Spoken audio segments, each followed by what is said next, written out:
Let your body rest and your mind drift back into the myths of old. Tonight we journey through strange legends and forgotten gods, told slowly, softly, just for sleep. You're listening to Deep Sleep Stories. Now, let the tale begin.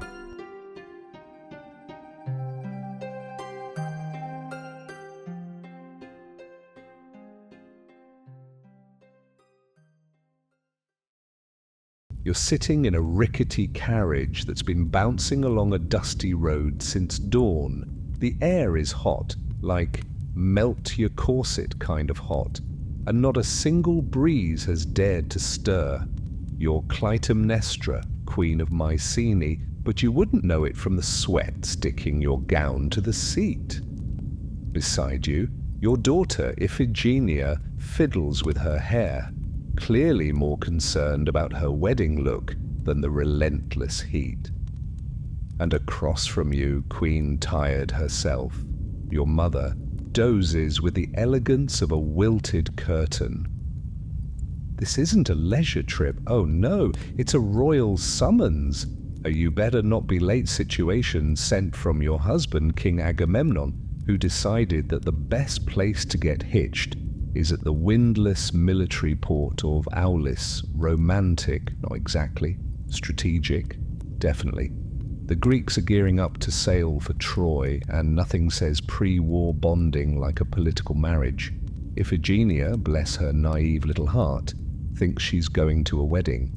She calls for the convoy to stop so she can redo her braids and have some gold woven in.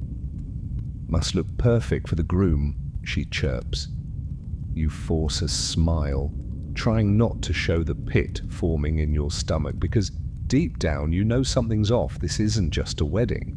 You've been married long enough to Agamemnon to recognize his "I have a plan" face, usually followed by a trail of dead goats and offended priests. And the gods, those dramatic, divine toddlers, haven't exactly been subtle. The winds at Aulis, dead calm, the ships going nowhere, and if there's one thing a Greek fleet doesn't have time for, it's a weather tantrum from Artemis. So yeah, this journey's got all the hallmarks of a setup. Your daughter thinks she's about to say, "I do," but you're starting to suspect she's being led to something far less romantic. You glance at Iphigenia again. She's smiling, cheeks flushed with excitement, golden braids catching the sunlight. You've never wanted to be wrong more in your life. You're Thor, yes, that Thor, the thunder-hammering, muscle-rippling defender of Asgard, and someone has stolen your favorite toy. Not just any toy, the hammer, Mjolnir, the one that makes enemies tremble and storms obey. And now it's gone, lifted right from under your celestial nose, leaving you as helpless as a bouncer with no arms.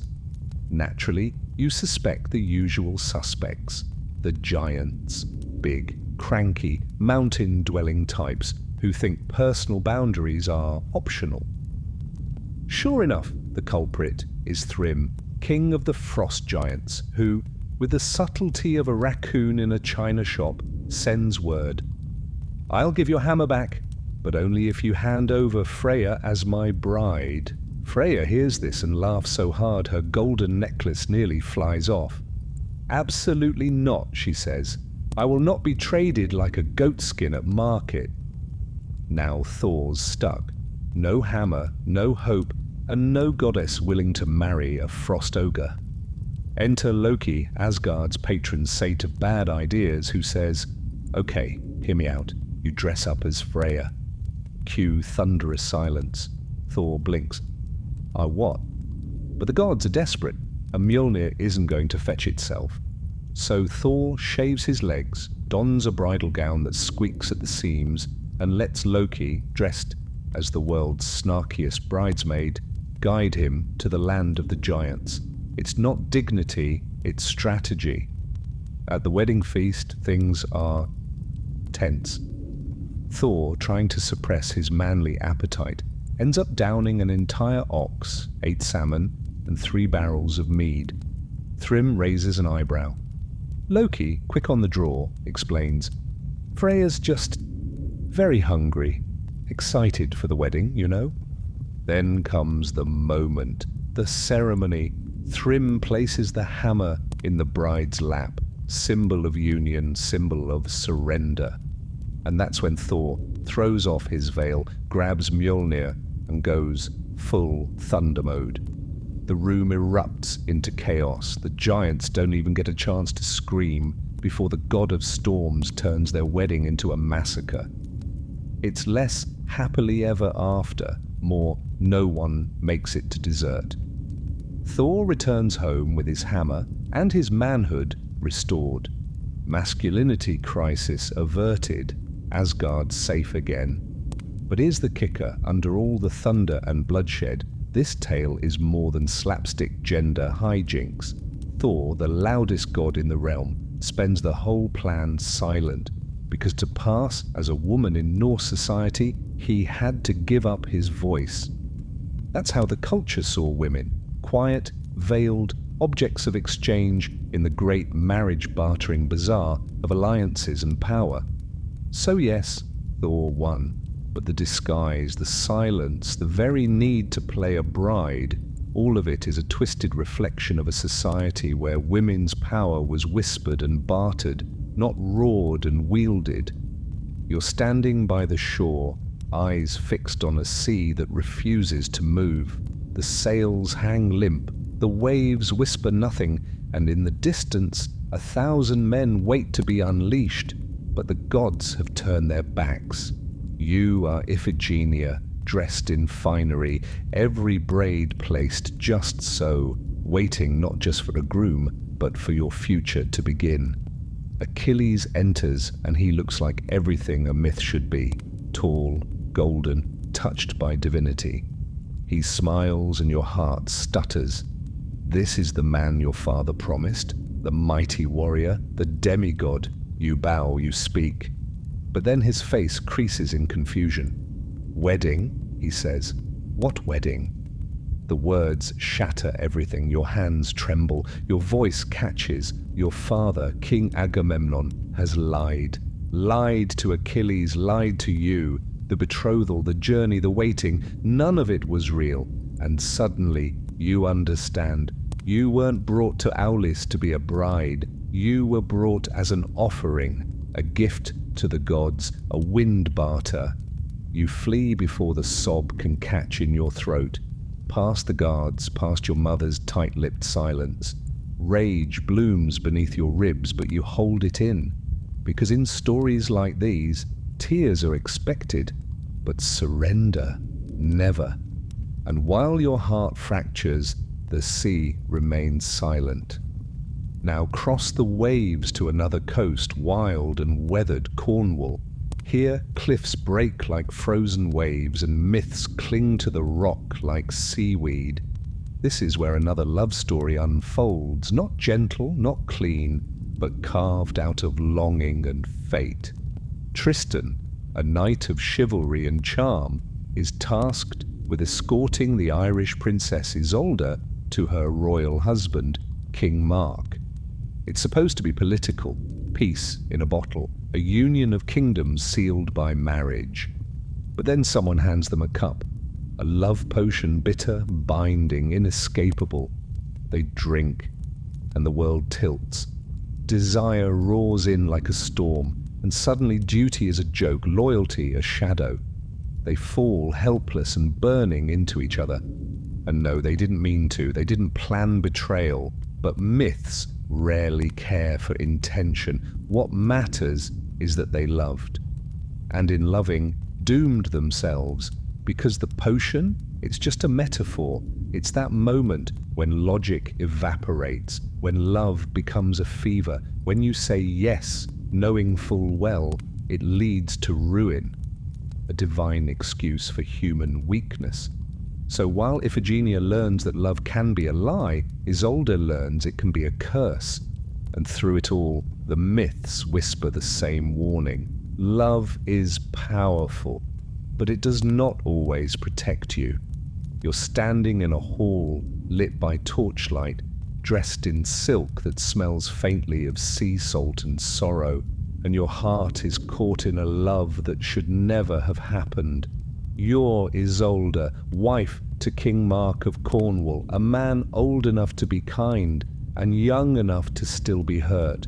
But your soul, it's entangled with Tristan, his nephew, his knight, his almost son, and neither of you can stop what's already taken root, because the love potion hasn't faded.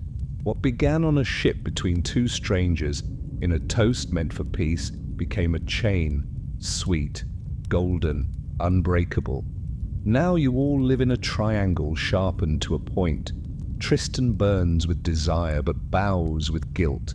Mark watches with quiet heartbreak, loving both his queen and his kin until suspicion gives way to certainty. And when it does, he doesn't scream, he plans. Death comes softly in these stories, not always with a sword, sometimes with exile, sometimes with shame. When Mark uncovers the truth, it doesn't spark a battle, it sparks a collapse. Tristan and Isolde run into forests, into caves, into shadows. But the wild offers no peace. Love still pulses, but so does regret, because it turns out that passion, once freed, can't be caged back into duty. Centuries later, a new love triangle forms in the echo of their tragedy. You're now Guinevere, Queen of Camelot, bound by crown to a king who dreams in order and justice. Arthur is everything noble and righteous except the one thing you crave, vulnerable. And then there's Lancelot, not just brave, beautiful, cultured, the kind of knight who knows how to speak to a lady and pick the right fork at court. He doesn't just protect you, he sees you, but loving him? It means betrayal of a kingdom, of a friend, of the very ideals Camelot was built on. Still you do it. Because in this new age of courtly love, the lady is no longer just a prize. She is the reason, the fire behind the deed, the ache behind the glory. It's messy, forbidden, and it reshapes the very legends around it. By the 12th century, love was evolving from alliance to aspiration. Poets wrote for women, sophisticated, literate, powerful women, who lived in marriages born of strategy, not affection. These stories offered them something different. Agency. Not always happy endings, but choices. The right to feel deeply, dangerously, and be seen. And sometimes, in those whispers of Lancelot and Guinevere, or Tristan and Isolde, you catch the flicker of rebellion. A quiet protest against a world where women were handed off like treaties. A reminder that even in myths, hearts beat louder than duty. You are Iphigenia, and your feet are heavy with silk and dread. The altar looms ahead like a lie carved from marble. You thought you were walking toward love, toward a man, a future. But as the crowd of kings clears, there is no groom. Only your father, Agamemnon, whispering to the gods with shaking hands. This isn't a wedding, it's a sentence. He says he's sorry. He says the gods demand it. Artemis has halted the winds, he says, and until her wrath is quenched, the ships will rot in the bay. The war will never begin. You must be the offering. You scream. Your mother screams louder. Clytemnestra claws forward, grief cracking through her like thunder. But strong arms hold her back and your eyes are blindfolded. And then silence, except the wind. It stirs, it grows, it fills the sails of 1,000 ships waiting just beyond the shore. The sacrifice is accepted, the fleet is free, and you are gone. Far away, another woman mourns in a different key. You are Dido, Queen of Carthage, and your city is young, carved from exile and loss. You know how to rule, you know how to build from ruin. When strangers arrive, Trojan ships torn from storm, you offer them sanctuary. shelter, bread, because you remember what it means to be the refugee to arrive salt-stained and desperate. Among them is Aeneas, their leader, quiet, noble, haunted. Like you, he has lost a spouse to fire and war. Like you, he carries a future on his shoulders, and so you let him in. But it's not just kindness that blooms. Venus, goddess of love and meddling, slips behind you. She doesn't ask, she simply folds love into your heart like a blade in silk.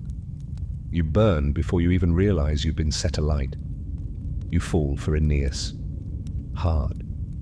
You offer not just hospitality, but partnership. Empire. A new Troy, one built on your soil, your strength, your heart. But love in these stories is rarely enough.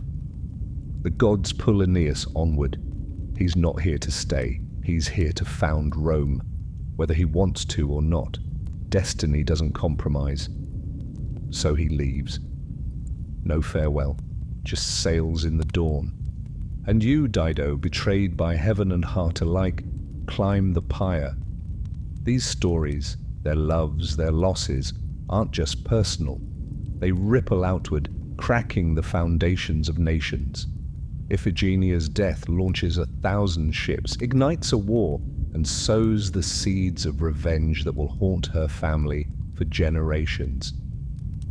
Dido's heartbreak carves a permanent grudge between Carthage and Rome, one that will erupt centuries later in the Punic Wars. Because in myth, love is never just love. It's loyalty, it's legacy, it's the hinge on which history turns. And when passion collides with duty, someone always pays the price. You are Aeneas, hero of a shattered city, survivor of Troy, fated founder of Rome. And in this moment, you are failing your fate. You've washed ashore in Carthage, a land of heat and shadow, where Queen Dido rules with a spine of steel and eyes that see your pain before you speak it. She welcomes you, feeds your starving men, offers not just a port, but a kingdom, a future. And for a while, you forget. You walk the walls of a city that sings with promise. You share her bed. You wear her purple. And when the storm comes, crafted by scheming gods, it drives you into a cave where love becomes firelight and thunder, and wolves howl from the cliffs. But that cave is no sanctuary, it's a crossroad, because Dido is not just a woman, she is a choice. Stay and you rule beside her. You build a new Troy in North Africa. You are whole again if only you could let the past go, but fate doesn't forget. And the gods, they send reminders. Mercury descends like lightning, searing through your comfort. "What are you doing?" he demands. "You are not meant to lounge in purple, draped in Carthaginian ease." You are meant to found an empire. You flinch, you nod, you obey. You prepare to leave, not with courage, but in secret. And when Dido finds out, she doesn't rage, not at first. She pleads, she questions, she begs. You offer cold comfort. "It's not my choice," you say. "The gods command it." But even as the words fall from your lips, your heart drags behind you like an anchor. Dido watches you go, every footstep slicing her resolve. Then she builds a pyre, she climbs it, and with the sword you left behind, she ends the story you began. Smoke rises behind your ships, black against the dawn. You don't look back, not really, but the smell of that burning palace, you carry it forever. Because this isn't just a love story gone wrong, it's the moment Rome chooses its future over its feelings. Dido was more than a queen. She was an alternative history. One where love trumped destiny, where comfort and compassion shaped an empire. But Aeneas, he chooses duty. He chooses the cold, straight road of conquest over the warm curve of home. And Rome never forgets. Carthage would rise again. Rival, threat, obsession. And Dido, that other woman of empire, becomes an omen, etched in fire and blood. She curses Rome with her dying breath, and history obliges. You are Dido, Queen of Carthage, sovereign of a rising empire, leader of your people, a builder of cities from the ashes of tragedy. And yet history remembers you in flames. You offered sanctuary, you gave your heart. And when Aeneas left, when he slipped away under divine orders, under the weight of Roman destiny, you were not just abandoned, you were rewritten. Virgil could have made you the villain. You are, after all, a stand-in for Carthage, Rome's great nemesis, and for Cleopatra, Egypt's enigmatic queen, who stood beside Mark Antony in defiance of Octavian, the very man who now rules Virgil's world, but instead he makes you unforgettable. You, who welcomed a stranger and were undone by a god's cruel trick. You, who built something real only to see it swallowed by fate. You, who could have been Rome's greatest what-if. In your final act, he gives you rage, he gives you sorrow, he gives you a voice that curses, yes, but also a heart that aches so deeply even the gods go silent. Your death doesn't just echo through the poem, it foreshadows centuries of war. Rome and Carthage will tear into each other across 3 brutal Punic wars, and Virgil whispers that it all began here, in the smoke of your pyre, in the shadow of a love denied. But he doesn't ask us to condemn you. No, he makes us grieve with you. Because love, Virgil tells us, crosses battle lines. It confuses the righteous. It softens even empire. Now shift the scene east, to the edge of the known world, to Colchis, a land carved in gold and iron. And there, standing at the crossroads of myth and magic, is Medea. You are the daughter of a king, granddaughter of the sun, and more than just royal. You are powerful. But when Jason arrives, an exile, a dreamer, a prince with no throne, you fall. Not gently, you fall the way stars fall, trailing flame. He needs the golden fleece, and your father, cruel and calculating, sets impossible tasks, yoking fire-breathing bulls, ploughing fields of death, battling monsters born of stone. Jason can't survive them alone, so you betray your father. You twist fate with spells, with herbs, with blood.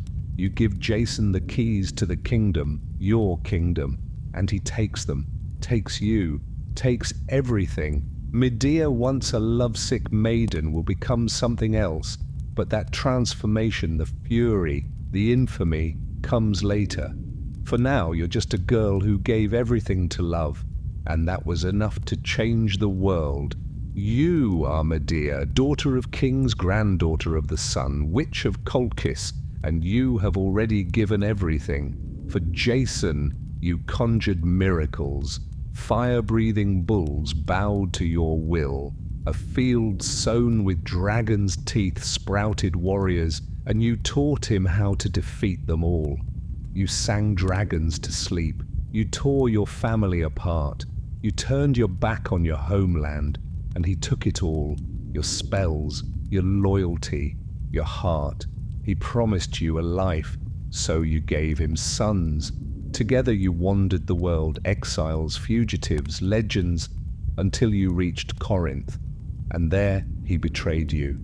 Jason, who could never have claimed the fleece without you, now claims another woman, a younger bride, a princess, a safer political match. He doesn't just abandon you, he erases you. He forgets what you are, but you remember. In Euripides' hands, your story becomes a reckoning. When Medea walks onto the stage in 431 BC, veiled in pain, she is not just a woman scorned, she is a force. She has already defied every role expected of her, the helper maiden, the dutiful wife, the passive mother. And now she will burn the very script she was handed. The audience watches, mesmerized, as you move from grief to fury, from fury to vengeance. Jason thinks you've been tamed by civilization, softened by motherhood, but you are still Colchian, still wild, and you will not be humiliated. The woman who once saved children from monsters now becomes the monster herself. Your logic is twisted but unflinching. If Jason thinks he can trade your sons for a crown, then he will have nothing, no legacy, no heirs, no peace. You defeat your own children, not in a frenzy but in a storm of cold, calculated agony. And when Jason runs in, too late, begging, you do not weep. You rise above him, literally in Euripides' staging, in a chariot drawn by dragons, untouchable, divine, terrifying. You leave him broken on the ground, stripped of everything, stripped of... The play stuns Athens, not just because you did the unthinkable, but because you made them feel for you first, because Euripides made them see themselves in you, your love, your betrayal, your rage, and then made them recoil from the mirror. You are woman, you are foreign, you are mother, you are destroyer, you are what happens when passion, betrayed, belittled, cornered, turns feral. And love, once again, proves to be the most dangerous magic of all. You are Medea, standing in the ruins of every role the world ever gave you. Wife, mother, foreigner, monster, you've burned them all down. In Euripides' Greece, order is everything. The polis, the household, the gods, all held in careful balance. And you? You set it alight with a scream of defiance that still echoes through time, because how dare you refuse to be silent? How dare you love so fiercely, then hate so completely? How dare you grieve on your own terms? How dare you not accept betrayal with a bowed head and dry eyes? Jason leaves, and you do not collapse. You retaliate, and in doing so, you dismantle the carefully built scaffolding of Greek male authority. You become terrifying because you break the rules, and worse, you make new ones. You do what no woman was supposed to do, act not as victim, but as judge. And in that act you force everyone on stage, in the audience, across generations, to ask, what would I have done if pushed that far? Medea survives not just in myth, but in every era that finds itself asking questions about gender, power, and rage. She's rewritten again and again because she's more than a character, she's a challenge. She's the embodiment of how love, unreciprocated and disrespected, becomes a weapon in the wronged hands. And she is never simple. Even now, she fascinates us because she can't be flattened into villain or victim. She's both and neither. She's what happens when love, that purest, most exalted of feelings, twists inside someone who has been told to wait, to smile, to forgive. Medea doesn't, and we can't look away, but she's not alone. The Greeks knew that love was never just sweet sonnets and starry eyes. It was a storm, and storms wreck ships and cities. Ask Agamemnon. You are Clytemnestra, and when your husband returns trailing victory and blood from Troy, you are waiting, not with open arms, but with a blade, because years ago he eliminated your daughter, not in rage, not by accident, coldly, publicly, for wind and war. And now he comes home to find the queen he left behind no longer content with palace walls and polite obedience. You welcome him into the bathhouse, you wrap him in a robe, and then you strike. Justice? Revenge? It depends on who's telling the story. But what's certain is this: love is at the core of it all. Twisted, betrayed, fierce. The Greeks didn't fear monsters under the bed. They feared the things inside themselves, their passions, their desires, their inability to control what the gods had made so irresistible. Love wasn't cute, it was cataclysmic. It dragged heroes into wars, queens into murders, children into curses. And still it built things too. It inspired sacrifice, loyalty, bravery. It could burn a city or cradle a newborn. It could drive men mad or raise them to greatness. You can't have one without the other, because love, real love, the kind sung in myth, whispered by firelight, carved in tragedy, is never safe.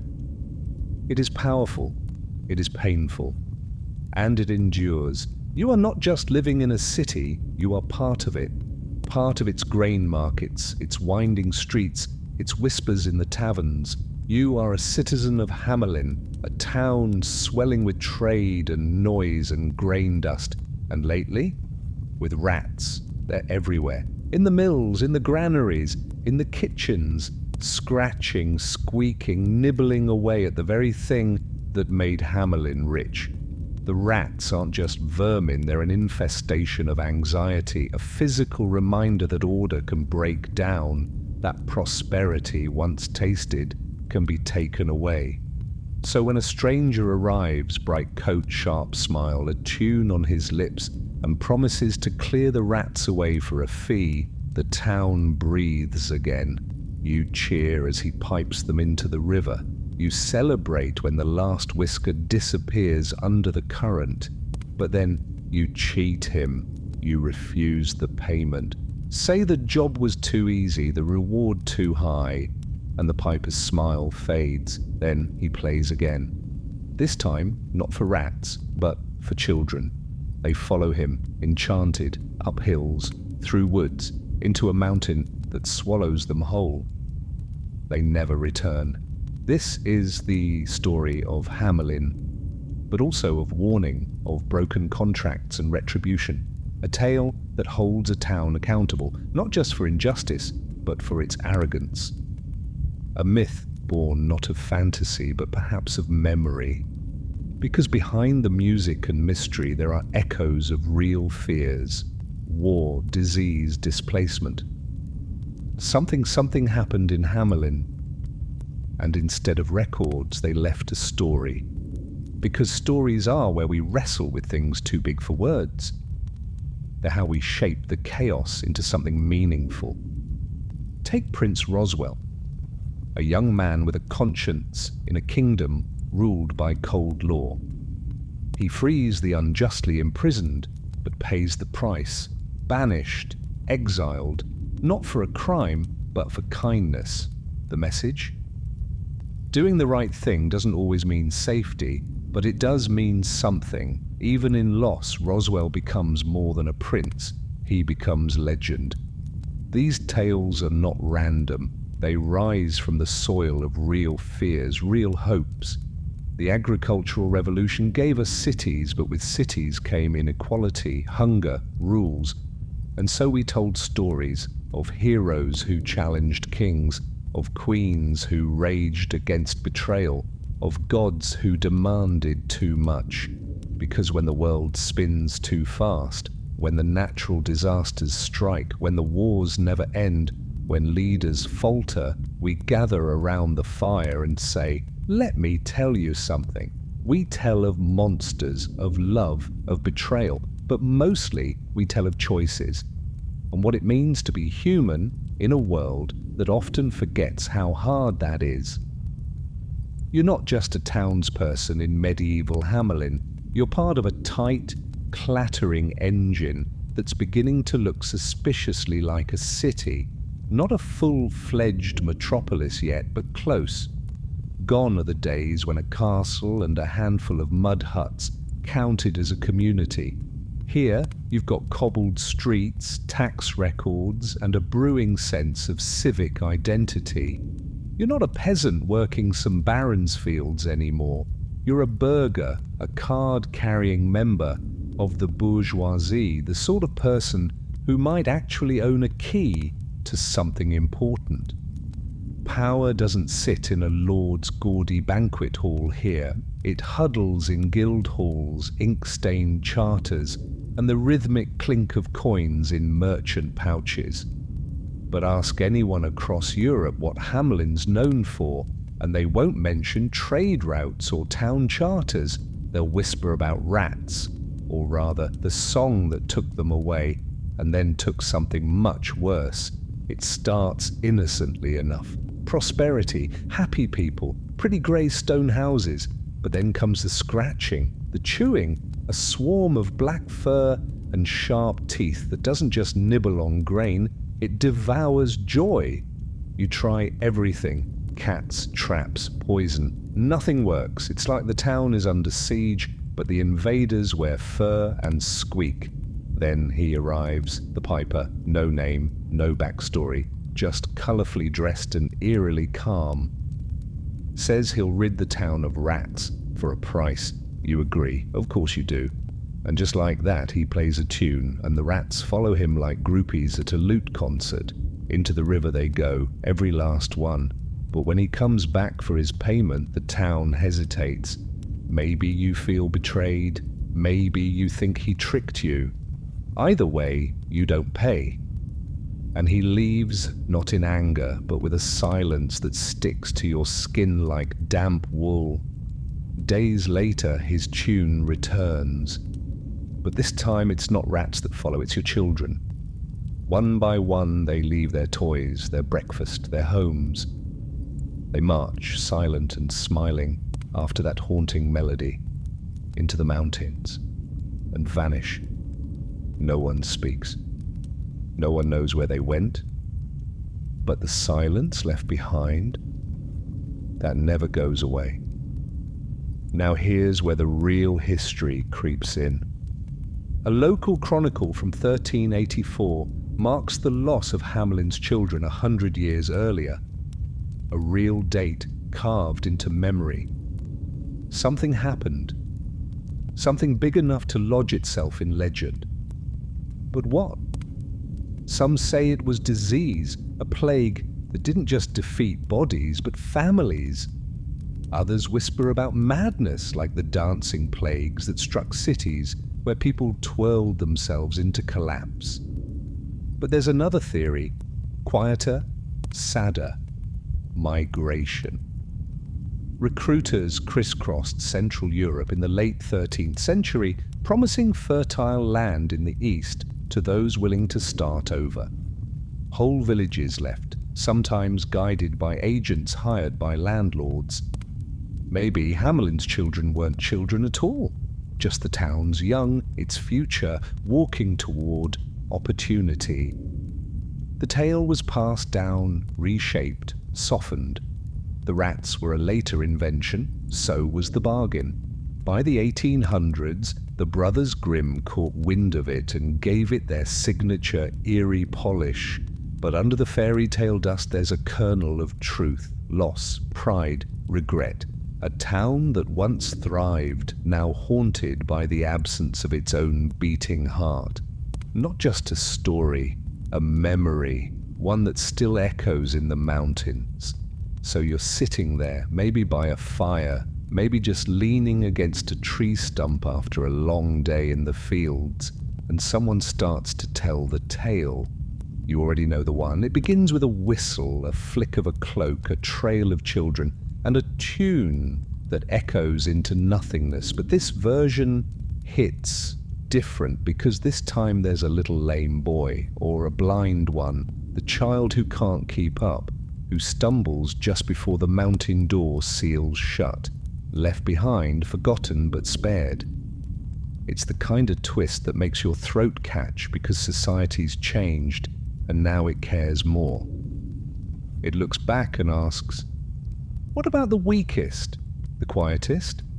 That little boy, stranded on the edge of legend, becomes the storyteller, a living witness to loss, regret, and the unbreakable rules that weren't supposed to be broken.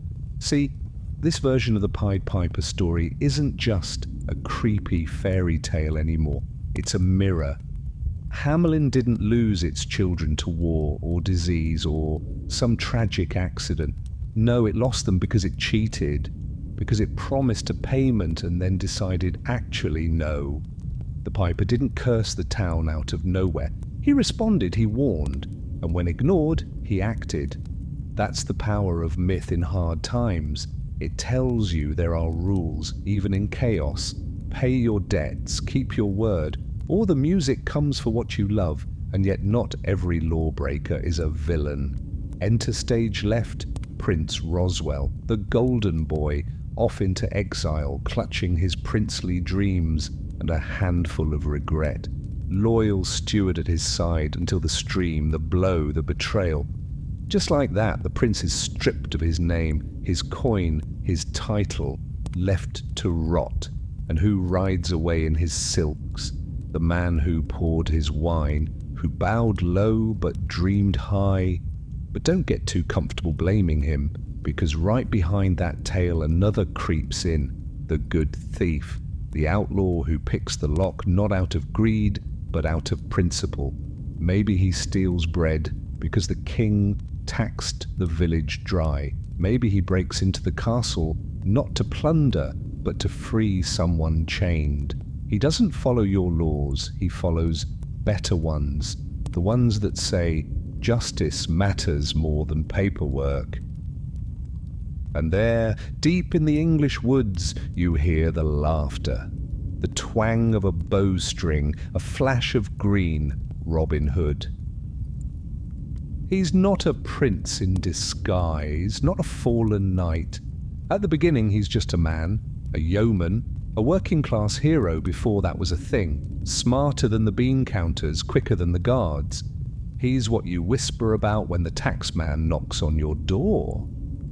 He's hope with a quiver of arrows because Robin didn't just survive in stories, he evolved. When kings grew crueler, he got kinder. When the rich pulled tighter, he gave more. His rebellion changed with the times. He stopped being just a trickster and became something sharper, a protest in human form. The system said, obey. Robin said, not like this. And that's the thread running through it all. From Hamlin's vanished children to Robin Sherwood, justice. Break society's rules and there's a price. But sometimes society's rules are the problem. And those who break them with purpose, with fire, with a bow on their back and fairness in their blood, they're the ones we remember. The world was on fire, or at least it felt that way. The 14th century in England was a relentless parade of misery. The Black Death came first, swallowing a third of everyone you knew. Then the plagues kept coming like unwelcome party guests, and after that, civil war. Villages burned, families shattered. The only thing more common than death was despair. And in that grim silence, Robin Hood appeared. Not with a trumpet or a crown, but with a bow and a grin. He didn't ask for permission, he just took aim. And for people staggering under grief and taxes, his arrows were like tiny, elegant hell-no's aimed at power. He was the clever rebel, the forest jester, who made tyrants look foolish and the poor feel mighty. In a time when hope was rationed, Robin was pure, untaxed, outlaw hope. But here's the thing about heroes. Once the people love them, the powerful take notice. And they get nervous. Fast forward to 1510. Who's playing Robin Hood at a court party? King Henry VII himself. The outlaw had been officially co-opted. His story, once whispered around peasant fires, was now being performed on royal stages. They weren't just entertained, they were claiming him. Then England went Protestant. The nation rewrote itself, and Robin's tale was pulled along for the ride. The Sheriff of Nottingham wasn't enough of a villain anymore. Enter the corrupt Catholic priest. The legend shape-shifted, but popularity still too dangerous. Authorities began to quietly muzzle Robin's myth. Too popular, too subversive, too much fun in the wrong hands. Then along came Anthony Munday in the Elizabethan era. He gave Robin a makeover. Goodbye, rugged yeoman. Hello, aristocratic Earl of Huntington. Now Robin wasn't fighting the system. He was the system, just a cleaner, nobler version. His rebellion wasn't about tearing down structures. It was about fixing them from the inside, in service of the rightful king, of course. Phew, crisis averted. But the transformation didn't stop there. Enter the 19th century, a time when everyone suddenly became obsessed with the Middle Ages. They called it medievalism, and it was everywhere. William Morris filled homes with faux medieval wallpaper. Tennyson wrote about Arthur, and Robin Hood, he became romantic, suave, hugely popular. Now he wasn't just robbing the rich, he was making Victorian ladies swoon while doing it. He embodied loyalty, charm, a good haircut, and most importantly, he supported the monarchy. In an age of empires and industry, Robin became nostalgia wrapped in green tights, a dream of simpler days, stirred with nationalist pride. And then came the 20th century. Lights, camera, Robin Hood. Silent films gave him wide eyes and wild stunts. Errol Flynn made him dashing. Kevin Costner gave him an American accent.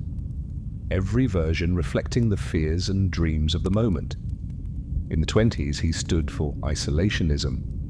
In the Depression era, he echoed Roosevelt's populism. After World War II, he became a symbol of rebuilding. By the 70s, he was tired like Britain itself. And by the 90s, he evolved again, fighting not just for the poor, but for unity across races and creeds. And still the forest calls, still we remake him, because deep down we love what he represents. Freedom in the green wilds, a rebellion that's just, a life full of skill and purpose without the grind.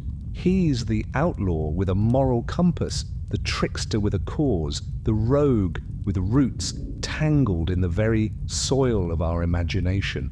We love Robin Hood because he breaks the rules we secretly wish we could. And because, let's be honest, the idea of being a badass in the woods with perfect hair and endless charm, that never goes out of style. Roswell's story isn't over, not yet.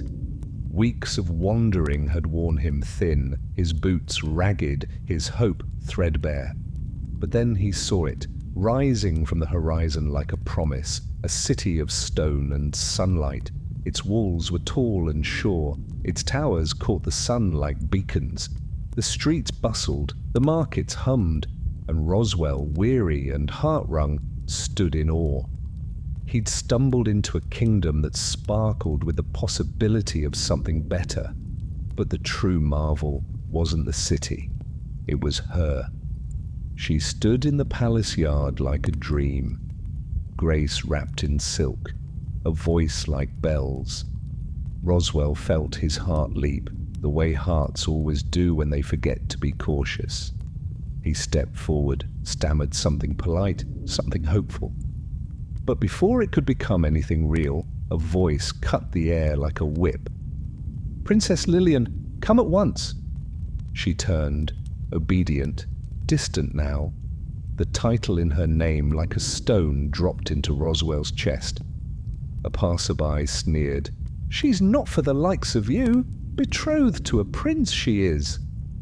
Roswell barely heard, because when the prince arrived days later, the fairy tale twisted. It was him, the steward, the traitor, the thief, wearing Roswell's clothes, living Roswell's life, about to marry the girl Roswell had barely dared to dream of. The world is cruel, Roswell realized. It doesn't care about your heart. It cares about the mask you wear and how well it fit. And just as Roswell wrestled with this personal injustice, a storm was ripping across the rest of Europe, one not of stolen names but of shattered faiths and broken nations. It started with Martin Luther in 1517, a monk with a hammer and a grudge. He nailed his defiance to a church door and cracked the world in half.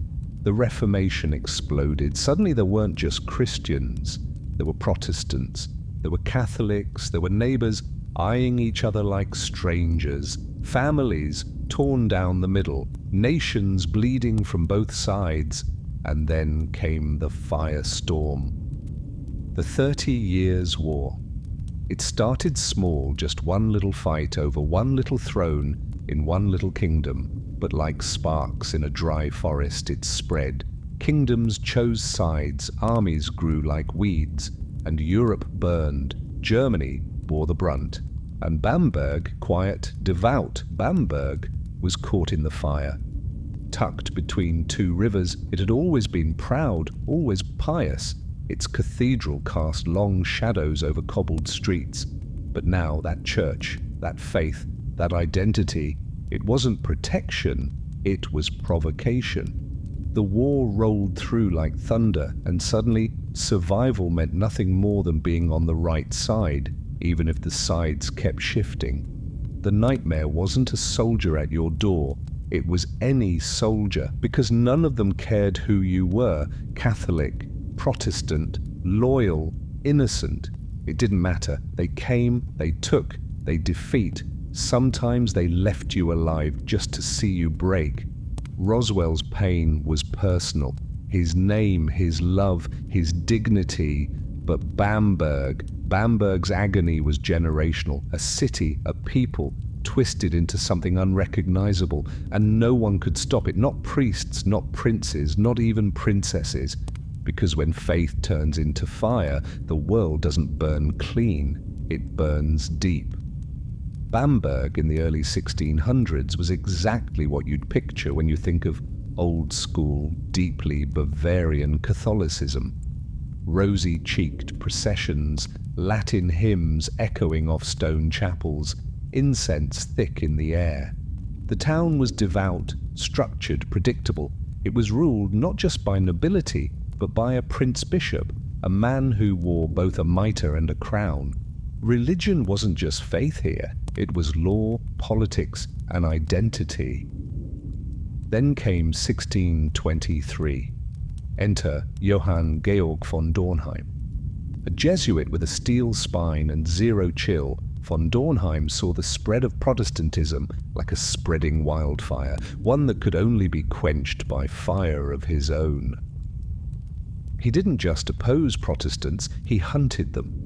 And not just Protestants, anyone who smelled of dissent. And what better tool than a good old-fashioned witch trial? Witch trials weren't new to Bamberg, but under von Dornheim, they became policy, industrialized persecution. He earned the nickname Hexenbrenner, the witch burner, for a reason. In 1627, he upped the ante, built a prison just for witches, called it the Witch House. Sounds cartoonish now. Back then, it was a concrete nightmare. 28 cells, dedicated torture chambers, everything carefully designed to wring out confessions soaked in blood and despair. And people did confess because pain makes liars of us all. One man managed to sneak a letter to his daughter, scrawled from behind the bars. It read like an apology, soaked in tears. He confessed to things he knew weren't true. He named friends, neighbors, because the boot, the thumbscrew, the strappado, they don't ask, they extract. No one was safe, not age, not title. The mayor of Bamberg, gone. His wife, burned. A respected doctor named Hahn tried to stop the madness. That sealed his fate. He and his family, wife, children, all went up in smoke. But why? Why did reason collapse so completely? It helps to know that this wasn't just superstition run amok. It was fear stacked on fear, layered over decades of growing unease. Europe, once warmed by centuries of gentle weather, had entered what historians now call the Little Ice Age. Cold crept in, crops failed, rivers froze, spring came late and bitter. And when nature turned cruel, people looked for someone to blame. Witchcraft wasn't a new idea. It had always haunted Europe's folklore like a shadow. But during these centuries, especially the 15th through 17th, it became something different. Prosecution became policy. Books like the Malleus Maleficarum turned old suspicions into legal doctrine. Witches, it said, made pacts with the devil, and that meant they weren't just criminals, they were enemies of God. So courts across Europe started lighting torches, not just in Germany, Sweden, Scotland, Spain. Protestants and Catholics alike fed the fire. In one tiny Swedish village, 70 people were beheaded in a single day. Whole communities tore themselves apart. Mothers accused daughters, friends betrayed friends, all in the name of safety, of purity, of fear. Because when the crops fail and the cold won't leave, and your soul feels like it's being ground between two empires, Protestant and Catholic, burning someone feels like control. Witch hunts were never really about witches. They were about fear, dressed up in religion, sharpened into law, and lit ablaze with panic. And in Bamberg, von Dornheim wasn't an outlier. He was a symptom of a world slowly losing its mind. The skies wept, and the earth gave nothing. Rain after rain soaked the fields of 17th century Europe until they ceased being fields and became swamps.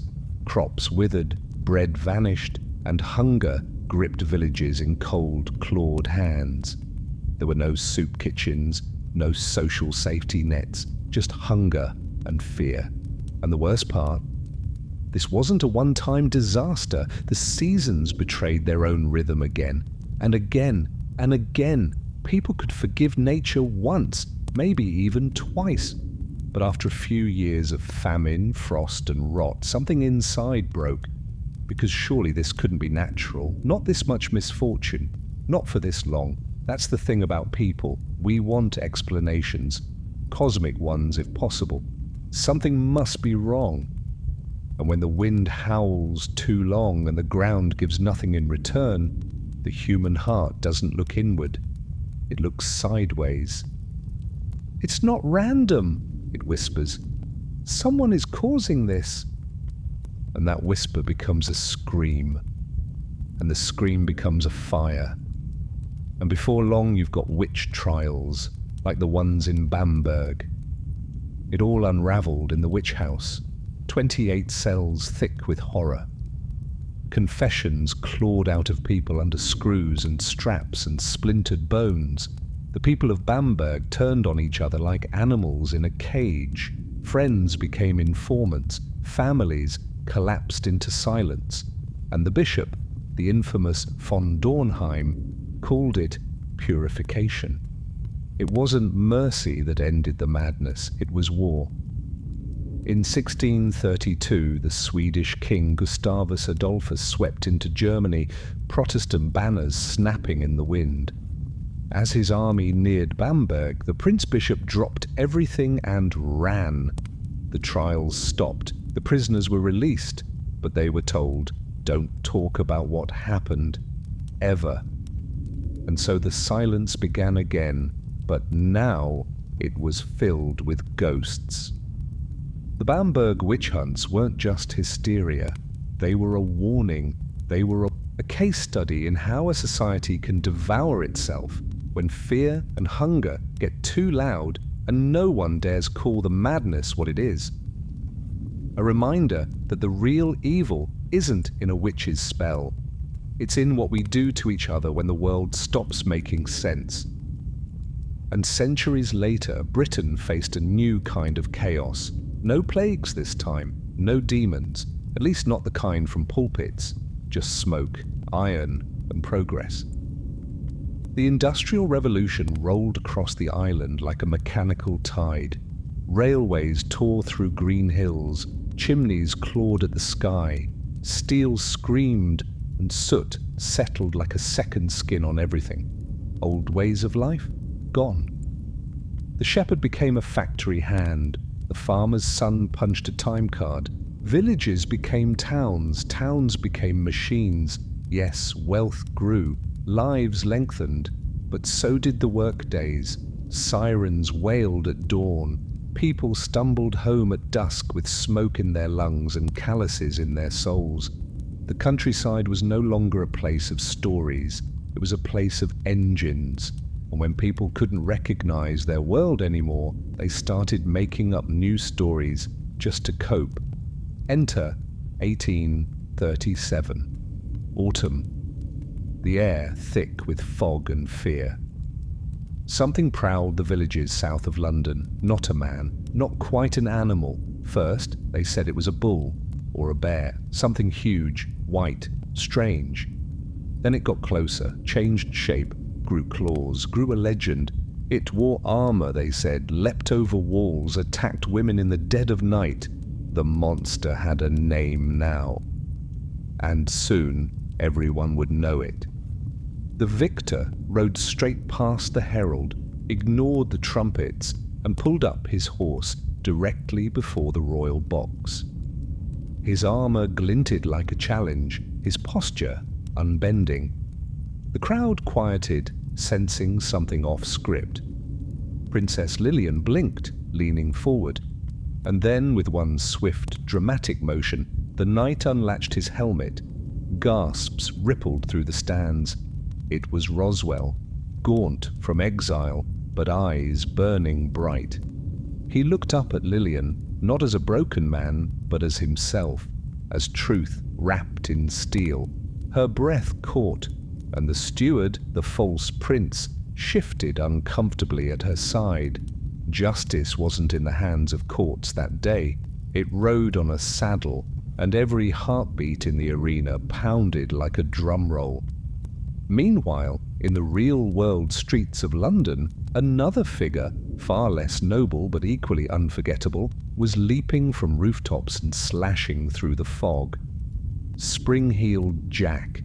By January 1838, his legend had exploded. Letters flooded into city offices. One, read aloud by the Lord Mayor, told of an apparition terrorizing South London, but the mayor scoffed. Just pranksters, surely. A moral panic stirred in the soot-choked air. But then Jack made his leap, not just over hedges, but into the public's collective mind. The next day's newspapers printed the story, and just like that he became myth. Spring-heeled Jack wasn't just a monster. He was the monster of the moment, a terrifying cocktail of folklore and factories. Penny dreadfuls, those juicy, melodramatic paperbacks, churned out tales of his deeds faster than the printing presses could cool. He had claws, he had fire in his breath, he jumped like a devil with springs in his boots. Kids devoured the stories with wide eyes and racing pulses. Being scared, it turned out, was addictive. And he was something new. He wasn't a ghost, not quite a demon, not entirely human. He could be a gentleman one minute and a beast the next. Victorian Gotham couldn't get enough. Jack was folklore with factory grease under its nails. He was everything terrifying about this new world, wrapped in a cloak and silhouetted against a gas lamp. He prowled a city where trees turned black from smoke, where factory fires lit the skyline like omens. The very air was poisoned. The world had changed, and no one knew what rules to follow anymore. Spring-heeled Jack was that chaos personified. He wasn't just a villain, he was a reaction, a scream stitched into fiction. Gothic horror met industrial anxiety, and Jack danced in the middle. A terror born of chimney stacks and cobbled alleys, a creature you feared from the safety of the page or the theatre, but one that echoed the real, creeping unease of Victorian life. And through it all, people watched, people read, people believed, because nothing says, "Welcome to the new world," quite like a gentleman demon leaping over rooftops. And so, in the hush that followed the spectacle, three knights rode not toward pomp, not toward the false prince on high velvet cushions, but toward the crowd, toward the dust and sweat of the people. There, hidden in plain sight, stood Roswell, the same man who had lost everything, who had trudged through exile and shadow. And now it was to him they bowed, The crowd gasped. Roswell blinked, stunned, until helmets came off and faces from his past shone through. The nobleman he'd freed long ago from his father's dungeons, debts repaid not in coin but in truth. They pointed, loud and clear. The man in the box, the one clutching Lillian's hand with greedy fingers, was no prince. He was a fraud, a thief, a traitor. "Arrest them!" the steward bellowed, voice cracking, face paling. "Arrest them!" But no one moved. The louder he shouted, the smaller he became. His commands curled up and died in the silence. And the ending he'd schemed for so long? He didn't get the crown. He got a pike above the city gates, a grim monument to what happens when greed wears stolen silk. Roswell, his name restored, took Lillian's hand, not with conquest, but with truth. Their kingdom, no longer clouded by lies, found peace. It was the kind of ending that echoed like a lullaby across a restless land, because this tale of betrayal, exile, revelation, and justice wasn't just bedtime fare, it was timely. In 16th century England and Scotland, where church bells clashed and national identities frayed like old rope, a story like Roswell's brought comfort. It said, order can return, the true heir will rise, the imposter will fall. In uncertain times, stories become anchors, or torches, or both. They help us navigate change, reminding us what's worth saving and what must be cast out. They're mirrors of fear and maps of hope. That's why they endure. From the flicker of ancient campfires to digital screens today, we've always told tales of monsters in the woods, of gods in the sky, of rebels in green cloaks and demons in fog. We invent them to make sense of what hurts, what thrills, and what threatens to unmake us. Plagues, wars, frozen harvests, corrupt princes, vanishing children, leaping fiends with claws and fire in their breath. Each story a response to real wounds, and in those stories our values are tested. Who deserves mercy? Who deserves the sword? What kind of world should rise from the ashes of the old? Even death, the final mystery, becomes a canvas. How we mourn, how we bury, what we believe happens after. It all says more about us than the ones we've lost. A good death, a bad death, a death alone, a death avenged. These are cultural verdicts wrapped in ritual. The legends linger not because they're flawless, but because they ask the questions we can't stop asking. So as monuments fall and mighty trees crack and splinter, one thing remains. We tell the stories of the light, of the dark, and of the strange, flickering space in between where truth and myth shake hands. The story of Baldur is not just with sorrow, but with a kind of cosmic ache. It's as if the death of Baldur isn't merely a tragedy, it's a turning point, a tear in the very fabric of the world. Because when the shining god falls, so too does hope.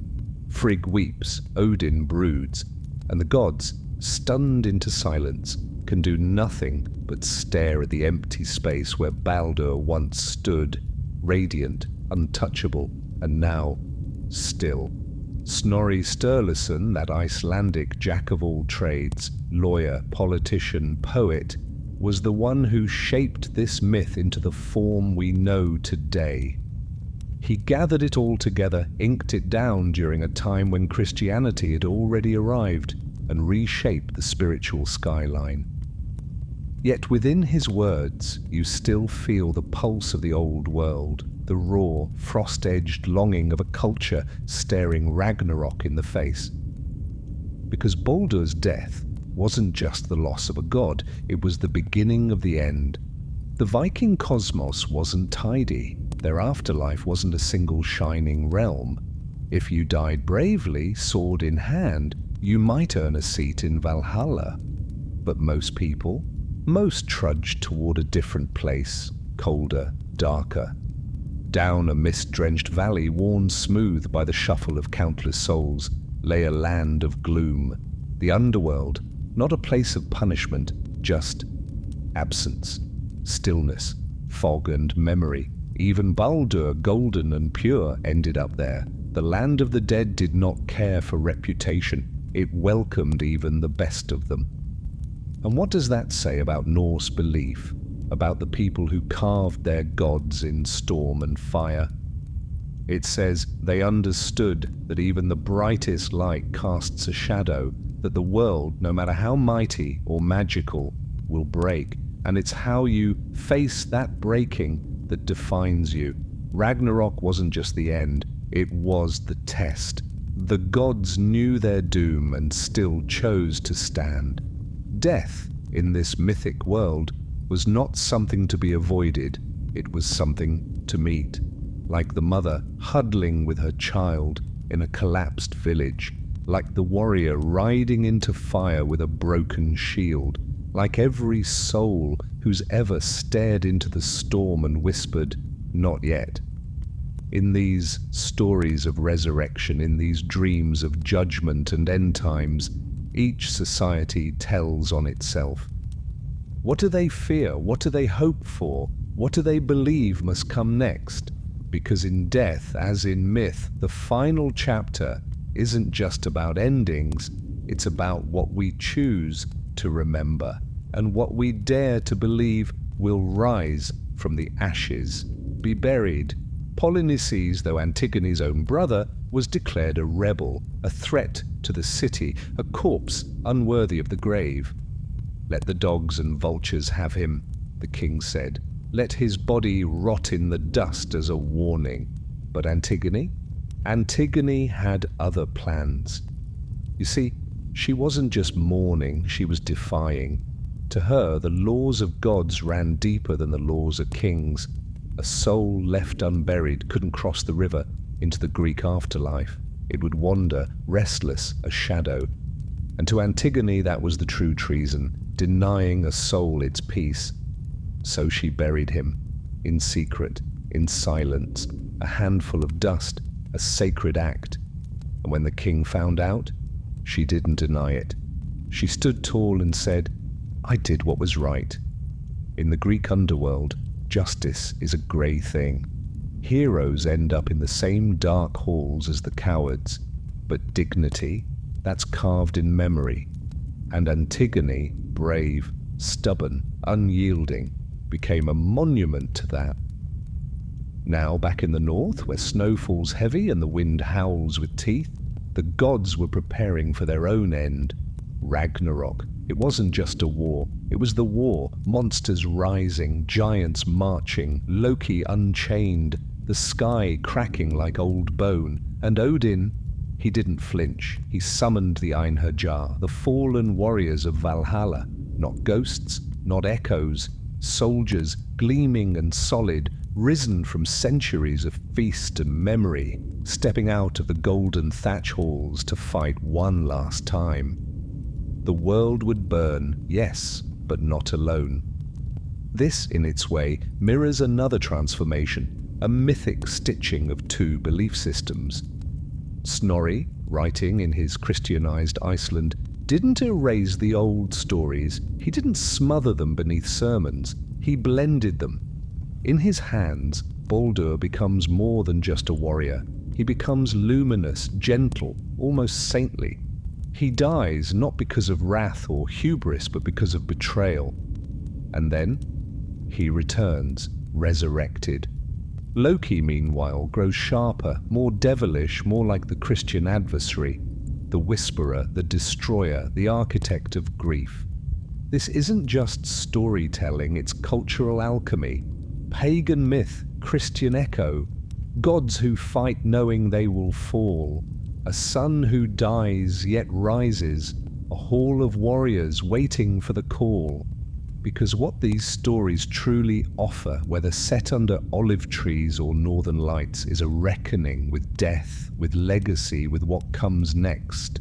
We bury our dead because we hope they go somewhere.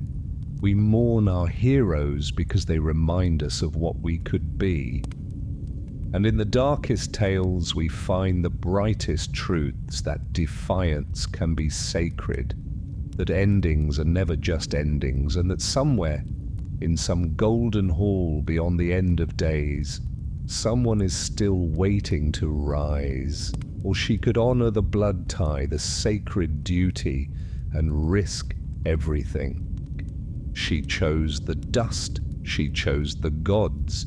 Cloaked in defiance, Antigone stepped beyond the reach of law and into the realm of myth. She didn't just bury Polynices, she buried the notion that obedience to power always trumps conscience, and for that she paid the price. But her story endured, not because of her punishment, but because of her principle. You see, in ancient Greece, burial wasn't just a send-off, it was a release. Without the rites, the dead wandered, unsatisfied, stuck in a liminal torment. The ritual had 3 parts: the preparation of the body, the solemn procession, and the burial or cremation. Each part mattered. Each step moved the dead closer to peace and the living closer to healing. To deny that was horror itself. And so Antigone's stand wasn't just for Polynices, it was for the very soul of her society. She put love, duty, and faith above decrees. And in doing so, she showed that sometimes the smallest handful of dirt carries the weight of civilization. But not all burials were battles of conscience. Sometimes they were statements of power. In 6th century Athens, the rich told their life stories in marble, tall, elaborate monuments that boasted of lineage and glory. But then came empire. By the next century, those grand markers gave way to modest stones. The individual shrank. The city loomed larger. Athens was no longer just a city. It was the city, spearheading the Delian League, spending lavishly on temples like the Parthenon, making sure its glory was carved into the skyline. Personal pride was out. Public unity was in. You still died a hero, but now your grave told a collective story. You weren't just a father or a son or a sister. You were a citizen, a soldier, a part of Athens. Your name was etched beneath your tribe's name. Your sacrifice no longer belonged to your family. It belonged to the city, to history. In this world, even in death, your life was part of something bigger. And that's what funerals do across all cultures. They mark the boundary between life and death, but they also reaffirm the living. They tell us what matters. They say, this was a good life, or this was a noble death. They offer structure in the face of chaos. They guide the soul away and guide the mourners back. Even today, funerals are where stories are told, not just of the dead, but of what the living want to believe about life, duty, and memory. They aren't just about endings, they're about identity, about who we are, and who we hope to be. Just as Antigone stood over her brother with soil in her hands and fire in her heart, every culture, every era has faced the same question. When do we follow the law? And when do we break it for something greater? And the answer is never simple. But the stories we tell around the dead, they whisper truths that laws never could. A night visit, a shadow at the window, a figure long buried, but somehow not at rest. The villagers whispered one name, Peter Plogojewicz. He had died, yes, everyone remembered the funeral, but now his widow swore he came to her in the dark, begged for food, and when she refused, he left her, lifeless. More followed, no blood, no wounds, just cold corpses and colder fear. The people of Kisilova knew what this meant. This wasn't a ghost. This was something far worse. This was a vampire. And here the story takes on a strange shape, because while Greece had its underworld, vast, gloomy and sad. It's dead, mostly stayed dead. Spirits could be moody, sure, maybe even throw a supernatural tantrum or two if dishonored, but they didn't rise, they didn't feed, they didn't hunt. Not so in Eastern Europe. In these shadowed woods and fog-bound fields, the line between the living and the dead was thinner. Here the grave didn't always hold, and sometimes the dead came back, not to haunt, but to consume. Driven not by unfinished business, but an unholy hunger. So in Kisilova they did what any terrified village would do. They exhumed Peter's body, and what they found didn't help. His corpse was fresh, too fresh. The beard had grown. The nails looked longer. There was blood at his lips. They staked him, burned him, prayed, and still the fear clung like frost. News of the incident spread not just locally across Europe. Officials were sent, reports were written, and soon the vampire, once a muttered horror around peasant fires, stepped into the daylight of printed text and formal record. He became real. And what makes this tale linger isn't just the gore, it's the timing. The 18th century was supposed to be the age of enlightenment. Science was ascendant, reason ruled, and yet in Serbia people were digging up corpses and jamming stakes into their chests. Why? Because monsters don't always vanish just because the lights get brighter. Sometimes they adapt. Sometimes the monster looks like your neighbor or your lover or someone you buried last Tuesday. The scariest monsters aren't scaled or horned. They're familiar. They're the ones who knock on your door at night with your father's voice. The ones who smile like your sister but don't cast a shadow. The ones who were once you. Just like in Ragnarok, where gods fall and giants burn and wolves devour the sky, the real terror isn't always in the spectacle. It's in the recognition that the end might not come from some distant hell. It might crawl out of the very earth you stand on, or worse, it might still look like home. Sails west from the shadowy depths of Transylvania isn't just a villain, he's the villain. Aristocratic, otherworldly, and soaked in menace, Dracula is not a mindless monster clawing out of a coffin. He is calculated, sophisticated, patient. He doesn't lumber, he invites. And with him, the vampire finally sheds its grave-stained shroud and steps fully into the velvet cloak of Gothic romance. But don't let the candlelit dinners fool you. This creature still carries the old terror in his teeth. Because Dracula is a perfect storm, he is folklore with a British passport, ancient superstition dressed in modern anxiety. The fear of invasion, of foreign corruption, of moral decay, wrapped up in a smile that's just a little too perfect. He is death, not just returned, but refined. And where the villagers of Kisilova drove stakes and lit fires, the Victorians clutched pearls and locked doors. But the fear, it's the same. It's the ancient whisper, the dead should stay dead. Because at the core of every vampire tale, from bloated Balkan revenants to elegant London predators, is the unbearable thought that death might not be a one-way street, that grief, rot, and memory might crawl backward through time and knock on your window, that the thing you loved or feared or buried might open its eyes. So whether it's Peter Plogodziewicz, slick with blood and panic in 1725, or Dracula brooding over London with a cape and an agenda, the vampire endures because we need it. It gives shape to what haunts us most: decay, desire, the uncontrollable past. And that third category, that strange twilight realm between life and death, it's not just terrifying, it's intoxicating, because in that space anything's possible. You can be lost and still walk. You can be dead and still wanted.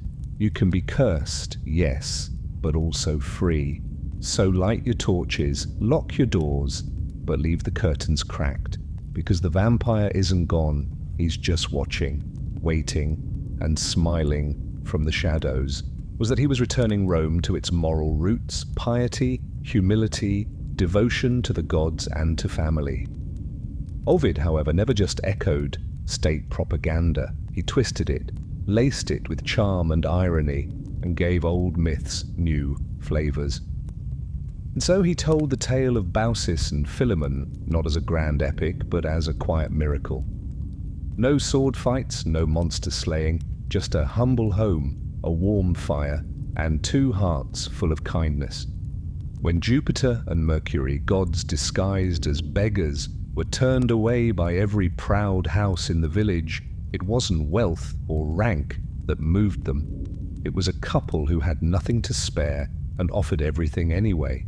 Baucis stirred a pot with trembling hands. Philemon reached for dusty wine. They shared their food, their roof, their dignity, and for that, the gods spared them.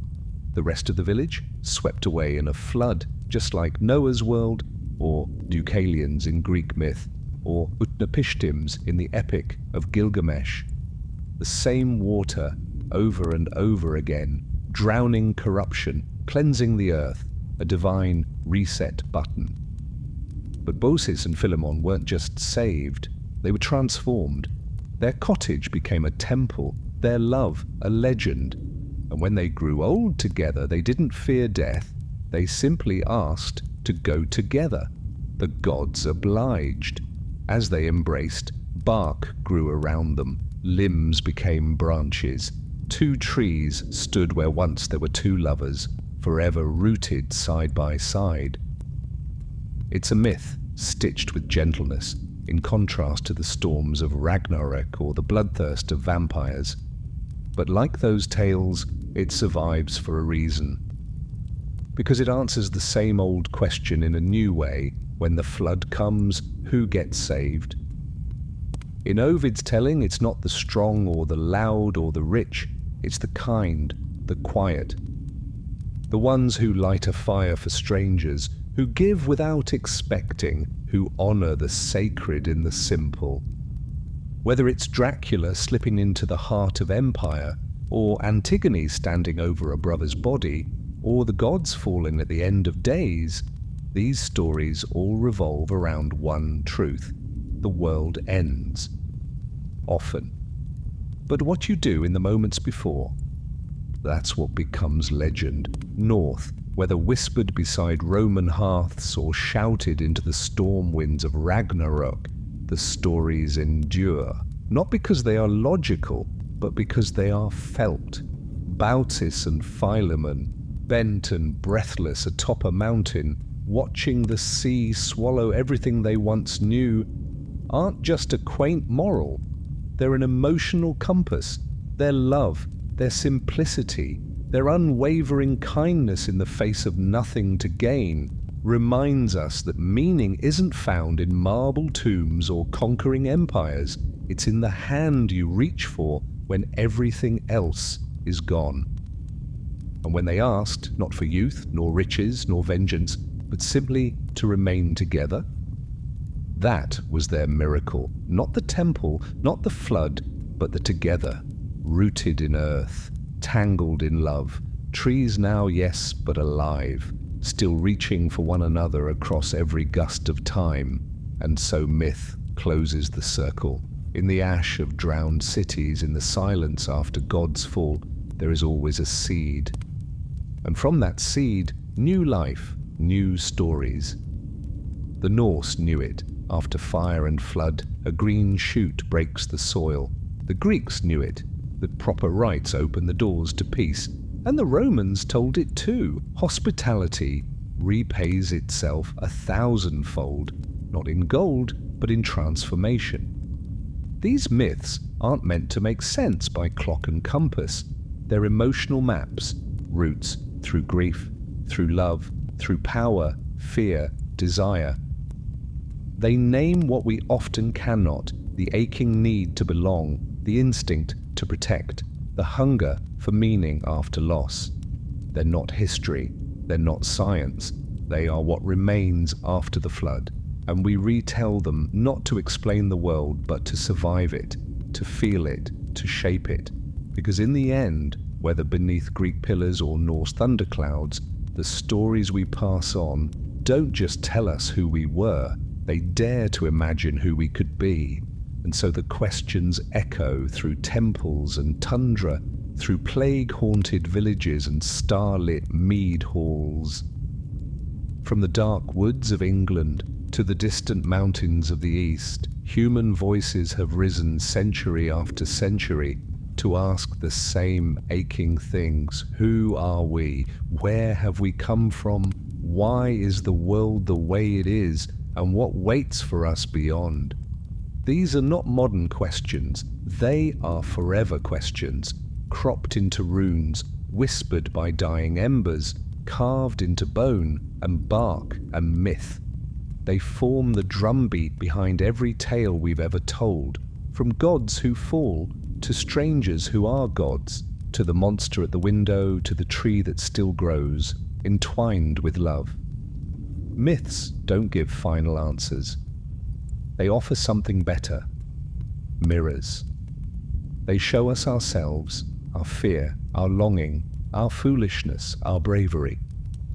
They tell us we are not alone in our wondering, that others have stood under the same sky, asking the same questions, that even if we never know what lies beyond, we can still hold hands as we face it.